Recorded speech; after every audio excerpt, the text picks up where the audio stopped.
Hi viewers, welcome to our channel. ప్రస్తుతం మనతో పాటు ప్రముఖ సోషల్ యాక్టివిస్ట్ కృష్ణకుమార్ గారు ఉన్నారు. వారితో ఒకసారి మాట్లాడదాం. మేడం నమస్కారం. మేడం నమస్తే.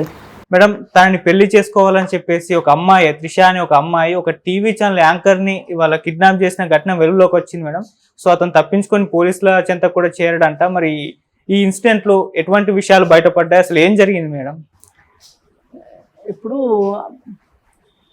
ఏదో మ్యాట్రిమోనీ సైట్ లో అతని ఫోటో చూసిందంట. చూసిన తర్వాత ఇద్దరికి నచ్చాలి. అవును, మామూలు ప్రొఫైల్స్ నచ్చాలి ఫస్ట్, తర్వాత పెళ్లి చూపులు, అసలైన కట్న కానుకలు ఉంటాయి, ఇవన్నీ ఉంటాయి కదా. అవును, ఇవన్నీ అయ్యాకనే నిశ్చితార్థాలు అయిన తర్వాత పెళ్ళి. ఇప్పుడు ఇంత ప్రాసెస్ని బైపాస్ చేసేసి నాకు నచ్చాడు కాబట్టి ఏమైనా సరే అతను పెళ్లి చేసుకోవాలి అని ఆ అమ్మాయి అనుకోవడం ఏదైతే ఉందో అది ఊహించలేని విషయము, అవాంఛనీయమైన విషయం కూడా. అది ఎట్టి పరిస్థితుల్లో కరెక్ట్ కాదు, చట్టరీత్యా కూడా కరెక్ట్ కాదు. చాలామంది అనుకోవచ్చు ఇదే అబ్బాయి చేస్తే చాలా గొడవ చేస్తారు కదా, అమ్మాయి చేసింది, అమ్మాయి చేసినా తప్పే, అబ్బాయి చేసినా తప్పే. ఇప్పుడు ఇలాంటి విషయాల్లో అమ్మాయి కదా అని ఆమెకేమీ శిక్ష తక్కువ ఉండదు.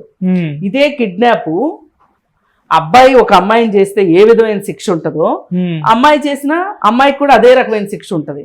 అందుకని ఎవ్వరు ఇది చూసి కంగారు పడిపోయి బెంబేలు పడిపోయి అబ్బో ఆడవాళ్ళు ఎక్కడికో వెళ్ళిపోతున్నారు, వాళ్ళు ఏం చేసినా తప్పు లేదు, వాళ్ళని అసలు చట్టం శిక్షించదు, ఇట్లాంటి అపోహలు పెట్టుకోవద్దు ఎవరు.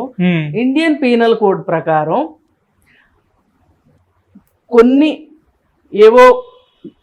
కొన్ని విషయాలు తప్పితే, కొన్ని నేరాలు తప్పితే మిగతా అన్ని నేరాలు స్త్రీలు, పురుషులు, ట్రాన్స్జెండర్స్ సమానం. అవును, అసలు ఇందులో ఏమీ ఇది లేదు. కాకపోతే ప్రత్యేకంగా ఉన్న విషయాలు ఏంటి అంటే గనక ఈ వరకట్న వేధింపుల చట్టం కావచ్చు, ఈ బాల్య వివాహాల నిరోధక చట్టం కావచ్చు, లైంగిక పని ప్రదేశాల్లో లైంగిక వేధింపుల చట్టాలు కావచ్చు, ఇట్లాంటి కొన్ని గృహ హింస చట్టాలు కావచ్చు, ఇట్లాంటివి. మళ్ళీ ఆ గృహ హింసలో కూడా ఒక మహిళ ఇంకొక మహిళని హింసిస్తే మహిళ మీదైనా కేసు ఉంటుంది. అందుకని చట్టం తెలియక ఎవరైనా కంగారు పడితే, ఇప్పుడు చాలా మంది ఆలోచిస్తుంది ఏంటంటే అసలు అమ్మాయిలు ఇలా చేసేస్తున్నారు, అమ్మాయిలు కాబట్టి రక్షించబడతారు ఇట్లా అనుకుంటున్నారు. అందుకే నేను ముందు జాగ్రత్తగా ఇది చెప్పాల్సి వచ్చింది. ఓకే, సరే, అసలు విషయానికి వస్తే ఇప్పుడు ఇలాంటి పనులు మామూలుగా మనం చూడడానికి, మనం రోజు చూసేవి ఏంటి అంటే అబ్బాయిలు చేస్తారు అని చెప్పి మనం చూస్తూ ఉంటాం. అవును, ఇప్పుడు ఈ అమ్మాయి చేయడం అనేది ఎందుకు ఇలాంటి ట్రాన్స్ఫర్మేషన్ ఎందుకు వచ్చింది?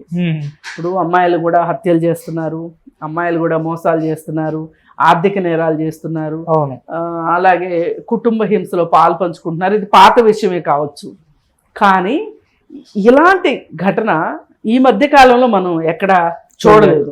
ఎక్కడో 1-2 చోట్ల మట్టుకు యాసిడ్ దాడులు చేసింది అయితే విన్నాం. అవును, ఇప్పుడు అసలు ఇంత ధైర్యం ఎందుకు చేస్తారు అమ్మాయి అయినా అబ్బాయి అయినా? అవును, నేర ప్రవృత్తి ఎందుకు పెరుగుతుంది అబ్బాయిల్లో అయినా అమ్మాయిల్లో అయినా అని కనుక మనం ఆలోచించుకుంటే వీళ్ళకి చట్టం తెలీదు అని అనుకోవడానికి కూడా లేదు. చట్టము అంటే అదేదో పైనుంచి ఊడిపడలే, దానిలో ఏవో ఆర్టికల్స్ అవి ఇవి ఉంటాయి, ఇండియన్ పీనల్ కోడ్ ఇవన్నీ ఉంటాయి, అది వేరే విషయం. కానీ మామూలుగా సూత్రీకరిస్తే కనుక చట్టము అనేది నథింగ్ బట్ కామన్ సెన్స్. అవును, ఇప్పుడు మీకు కామన్ సెన్స్ ఏంటి? పక్క వాళ్ళ వస్తువులు దొంగిలించకూడదు, ఇది కామన్ సెన్సే కదా. అవును, పక్క వాళ్ళని దూషించకూడదు, పక్క వాళ్ళని కొట్టకూడదు, పక్క వాళ్ళని హత్య చేయకూడదు. ఇప్పుడు ఇండియన్ పీనల్ కోడ్ దాకా వెళ్ళాలా ఇవన్నీ తెలియాలి అంటే? మామూలు కామన్ సెన్స్ ఉన్న ఎవరికైనా అర్థమయ్యే విషయం. కానీ ఈ కామన్ సెన్స్ని ఏవి మూసేస్తున్నాయి అనేది ఇప్పుడు ప్రశ్నార్థకం. ఇప్పుడు మనం మాట్లాడుకోవాల్సింది అదే. ఏం మూసేస్తుంటాయి ఈ వీళ్ళని అంటే, అసలు తప్పుకి ఒప్పుకి మధ్యలో గీతలు చెరిగిపోవడం, నేను దొరికినప్పుడు చూసుకుందాంలే అనే ఒక ధీమా ఒకటి, పైగా నేను చేస్తా నన్ను ఏం చేస్తారు అనే టెంపర్తనం ఒకటి, ఈ లక్షణాలు పెరిగిపోతున్నాయి. పైగా సినిమాల్లో కావచ్చు, ఈ టీవీ సీరియల్స్లో కావచ్చు, ఇట్లాంటి వాటిల్లో ఏం చూపిస్తున్నారు? ఇవే ఇవే ఇవే నేరాలు చూపిస్తున్నారు. ఏ తెలుగు సీరియల్ అన్నా మీరు చూడండి, విలన్లు మొత్తం ఆడవాళ్ళే. మొత్తం ఈ మెయిన్ విలన్లకి సహకరించే వాళ్ళు మగవాళ్ళు ఉంటారు. నిజంగా బయట ప్రపంచం ఇలా ఉందా చెప్పండి? లేదు. మగవాళ్ళు నేరాలు చేస్తుంటే ఆడవాళ్ళు సహకరిస్తారు ఎక్కువ భాగం, నేను చెప్పేది. కానీ అక్కడ ఎలా చూపిస్తున్నారు?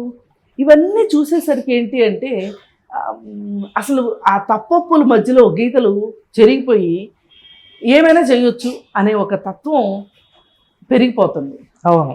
ఇది అబ్బాయిల్లోనూ పెరిగిపోతుంది, కొంతమంది అమ్మాయిల దగ్గర కూడా పెరిగిపోతుంది. వీళ్ళకి ఏంటంటే కుటుంబ పరిస్థితులు సరిగా లేకపోవటం, అలాగే కుటుంబంలో కలహాలు ఉండటం ఎక్కువ, భార్యాభర్తల మధ్యలో కలహాలు ఉండటము, ఆర్థిక ఇబ్బందులు ఉండటము, అలాగే ఎవరో ఇలా చేసిన వాళ్ళు పట్టుబడకుండా ఉన్న విషయం వీళ్ళకి తెలియటం. అందుకని వీళ్ళు ఏంటంటే వాళ్ళు సమర్థించుకుంటారనమాట. వాళ్ళెవరో చేశారు కదా, వాళ్ళెవరో కంప్లైంట్ చేసినా కానీ పోలీసులు యాక్షన్ తీసుకోలేదు కదా, పోలీసులు యాక్షన్ తీసుకున్న చట్టం నుంచి వాళ్ళు బయటపడ్డారు కదా అనే ఒక ఉద్దేశం. ఆ ఉద్దేశంతో వీళ్ళు ఇలా చెయ్యడానికి గల కారణాలు ఒక్కొక్కటి మీకు చెప్తున్నా. పైగా వీళ్ళకి ఇప్పటికే ఒక గౌరవప్రదమైన కుటుంబం లేకపోవటము, అలాంటి వాతావరణం లేకపోవటం, అలాగే ఇప్పుడు లేదు భవిష్యత్తులో వస్తుందన్న నమ్మకం కూడా లేకపోవటం, అలాగే నిరుద్యోగం కూడా ఒక కారణం. ఇవన్నీ కలగలిసి ఈ పరిస్థితులన్నీ మానసికంగా కూడా వాళ్ళని ఇలాంటి పనులు చేయడానికి ప్రేరేపించేవి ఉంటాయి. అంటే దీన్ని యాంటీ సోషల్ పర్సనాలిటీ అంటారు. ఇవి ప్రతి మనిషిలోనూ ఉంటాయి. యాంటీ సోషల్ పర్సనాలిటీ ట్రేట్స్ ప్రతి మనిషిలోనూ ఉంటాయి. అవి ఒక రకంగా పుట్టుకతో వచ్చే విషయాలే. కానీ పెరుగుతున్న క్రమంలో తల్లిదండ్రులు చెప్పటం కావచ్చు, స్కూల్లో చెప్పటం కావచ్చు, స్నేహితుల ప్రభావం కావచ్చు, మనిషి ఒక మంచి మానవుడిగా పరిణామం చెందుతారు. ఇలాంటి అవకాశం లేని వాళ్ళు ఏం చేస్తారు అంటే వాళ్ళల్లో ఉన్న ఈ యాంటీ సోషల్ ఎలిమెంట్స్ ఏవైతే ఉంటాయో అవి విజృంభిస్తాయి అన్నమాట. ఇది ఒక రకంగా చూసుకుంటే మన శరీరంలో రోగనిరోధక శక్తి లాంటివి. ఇప్పుడు మనకి రోగనిరోధక శక్తి బాగా ఉందనుకోండి, ఇప్పుడు మన చుట్టూ చాలా వైరస్లు అవన్నీ తిరుగుతూనే ఉంటాయి, గాల్లో ఉంటాయి. ఇప్పుడు ఇద్దరు ఫ్రెండ్స్ ఉంటారు, ఇద్దరు కలిసి తిరుగుతూ ఉంటారు, కానీ ఒకరికే జ్వరం వస్తుంది అంటే వాళ్ళు వీక్గా ఉన్నారని అర్థం. రోగనిరోధక శక్తి తక్కువగా ఉంది.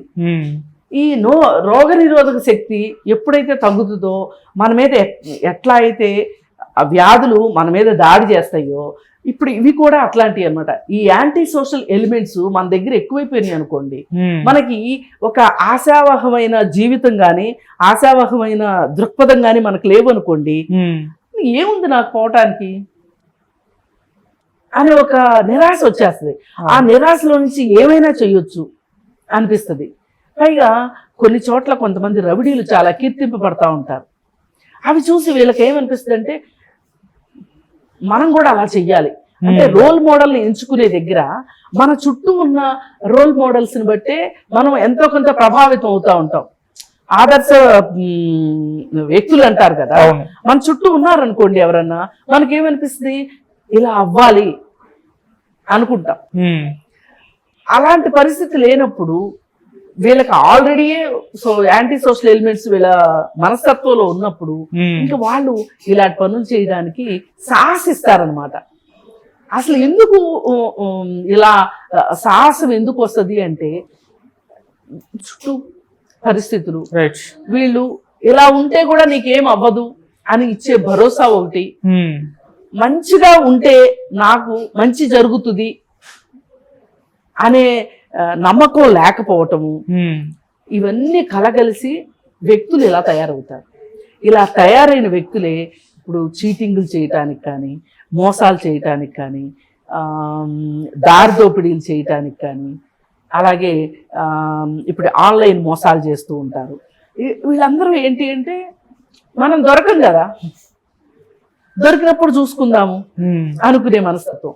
అట్లా కాకుండా ఇప్పుడు నేను ఒక నేరస్తుడిని, నేను ముద్రపడింది అంటే నా భవిష్యత్తు ఏంటి అనే ఒక భయము, కుటుంబం తాలూకు ఒక బలమైన ముద్ర ఒకటి ఉండటము, ఆ కుటుంబంలో మనుషులు నువ్వు ఇలా ఉంటే మేము మాతో ఉంచుకోము, నీకు మాకు సంబంధం లేదు అని అన్నారనుకోండి, అప్పుడు కూడా ఒక రకమైన భయం ఉంటుంది.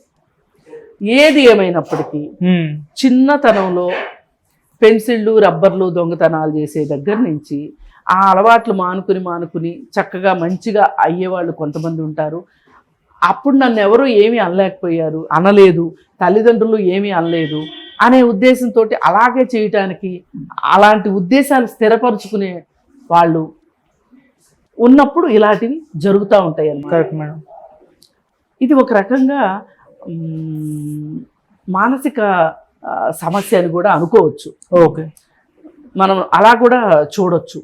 అలా అని ఎక్స్క్యూజ్ చేయమని కాదు ఇక్కడ. కానీ ఈ పరిస్థితులు తల్లిదండ్రులు కానీ టీచర్లు కానీ గమనించాలి, స్నేహితులు కానీ గమనించి వీళ్ళకి చిన్నప్పుడే ఏమైనా తేడాగా ఉన్నారా వీళ్ళు అనిపించినప్పుడు ఆ తల్లిదండ్రులు జాగ్రత్త పడాలి. పాత రోజులంటే అయిపోయినాయి. ఇప్పుడు ఈ ఆధునిక కాలంలో ఇలా ఉన్న పిల్లల్ని ఏదైనా ఒక కౌన్సిలింగ్ సెంటర్కి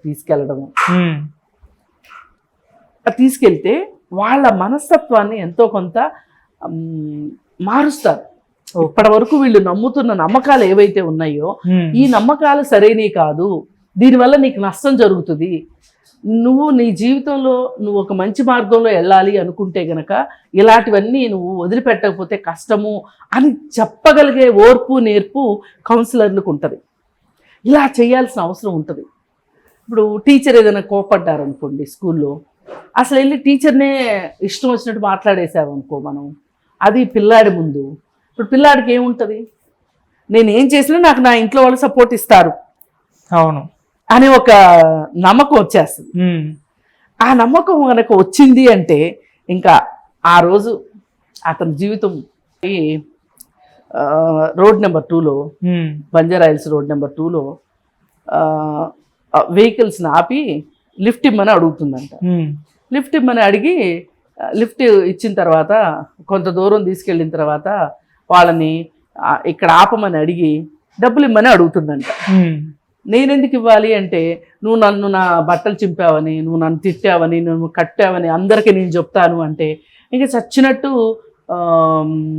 డబ్బులు ఇక్కడ నా దగ్గర లేవు అంటే నేను గూగుల్ పే నంబర్ చెప్తాను, గూగుల్ పే చేయమని అడగడము, ఇది ఒక స్థాయిని దాటి శృతి మించిపోయింది. ఒక అతను నేను చేయని తప్పుకి నేను ఎందుకు డబ్బులు ఇవ్వాలి ఆమెకి అని డిసైడ్ అయ్యాడు. వెంటనే ఏం చేశాడు అంటే పోలీస్ స్టేషన్కి వెళ్ళి కంప్లైంట్ చేస్తే సీసీటీవీ దీని ప్రకారం పట్టుకుని ఆమె స్టేషన్కి తీసుకొచ్చారు. తీసుకొస్తే ఆమె చెప్పింది ఏంటి అంటే, ఆన్లైన్ గేమ్స్ ఆడటం వల్ల నేను డబ్బులు పోగొట్టుకున్నాను, ఇంట్లో డబ్బులు, మరి ఆ డబ్బులు నేను సంపాదించాలి ఎట్లా, అందుకే నేను ఈ మార్గం ఎంచుకున్నానని చెప్పింది. ఇప్పటి వరకు ఎంతమందిని చేసావమ్మా అంటే ఓ 20-30 మందిని చేశానని చెప్పింది. ఆ 20-30 మంది కంప్లైంట్ చేయడానికి సాహసించలా. అసలు నువ్వు అమ్మాయి బండి ఎందుకు ఎక్కించుకున్నావు, నీ దురుద్దేశం ఏంటి, ఇలా మాట్లాడతారు కదా, అందుకని చెప్పలేదన్నమాట. అంటే ఒక చోట మోసపోయిన వాళ్ళు కూడా ఇంకొక నేరం చేయడానికి సిద్ధపడతారు. ఓకే, అంటే ఒక నేర మనస్తత్వం పెరగడానికి ఇది కూడా ఒక కారణం. అందుకని ఏ రకంగా అయినా సరే మిమ్మల్ని ఎవరు మోసం చేసినా మీరు దాని నుంచి బయటపడాలి. ఇలా మోసపోవడానికి కారణం ఏమై ఉంటుంది, నేనేమన్నా జాగ్రత్తలు తీసుకోకపోవటం వల్ల మోసపోయానా ఏంటి అని ఆలోచించుకోవాలి. చెప్తే మోసం చేయడమే మార్గం అనే దానిలోకి మట్టుకు మీరు వెళ్ళకూడదు. అది ఎప్పటికైనా మిమ్మల్ని ఇబ్బందులకి గురి చేస్తుంది. ఇప్పుడు ఈ అమ్మాయి విషయం చూసుకుంటే కూడా మరి తల్లిదండ్రులు ఈ అమ్మాయి విషయంలో మరి ఏ అజాగ్రత్తగా ఉన్నారు, అసలు ఈ అమ్మాయి చరిత్ర ఏంటో తెలిస్తే, కొంచెం ఆ అమ్మాయి నేపథ్యం తెలిస్తే మనం ఇంకొంచెం మాట్లాడుకోవచ్చు. ఏది ఏమైనా ఇలాంటి నేరాలకి పాల్పడడం మట్టుకు అబ్బాయిలైనా అమ్మాయిలైనా చేయడం శ్రేయస్కరం కాదు. Right madam, thank you so much. Thank you.